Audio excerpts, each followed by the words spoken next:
यहाँ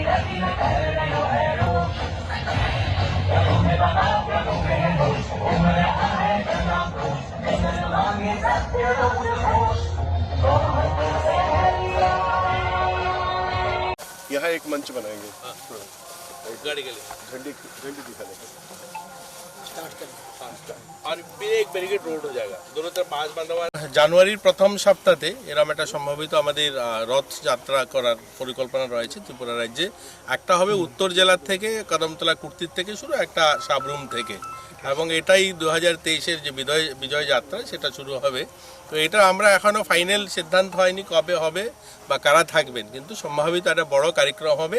এবং এটা এখান থেকে সাবরুম থেকে আগরতলা পর্যন্ত প্রায় 700 কিলোমিটার অতিক্রম করবে। প্রত্যেকটা বিধানসভা টাচ করবে, 30টা বিধানসভা এটা টাচ করবে, নর্থেরটা 30টা বিধানসভা টাচ করবে। এটা মূলত কার্যক্রম।